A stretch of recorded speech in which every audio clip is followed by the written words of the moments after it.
Chandigarh mayor தேர்தலில் பாஜக வெற்றி பெற்றதாக கூறி தில்லுமுல்லு செய்த தேர்தல் அதிகாரிக்கு உச்சநீதிமன்றம் கண்டனம் தெரிவித்துள்ளது.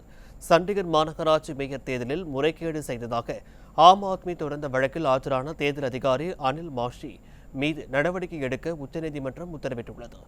வாக்கு சீட்டுகளில் கையெழுத்திடுவதை தவிர வேறு திருத்தம் செய்வதற்கு அதிகாரம் கொடுத்தது யார், எக்ஸ் குறிப்பிட்டது ஏன் என கேள்வி எழுப்பி தேர்தல் கேலிக்குத்தாக்கியதாக சாட்டிய தலைமை நீதிபதி இது ஜனநாயக படுகொலை என காட்டமாக கூறினார்.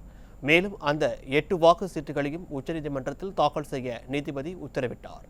தேர்தல் செயல்முறையின் முழு பதிவேடு, வாக்கு சீட்டுகள் மற்றும் சிசிடிவி வீடியோக்களை பாதுகாப்பாக வைத்திருக்கவும், மேலும் எந்த கட்சியும் சாராத புதிய தேர்தல் அதிகாரியை நியமித்து உயர்நீதிமன்றத்தின் மேற்பார்வையில் மீண்டும் வாக்கு சீட்டுகளை எண்ணி முடிவை உச்சநீதிமன்றத்திற்கு தெரியப்படுத்தவும் உத்தரவிட்டார்.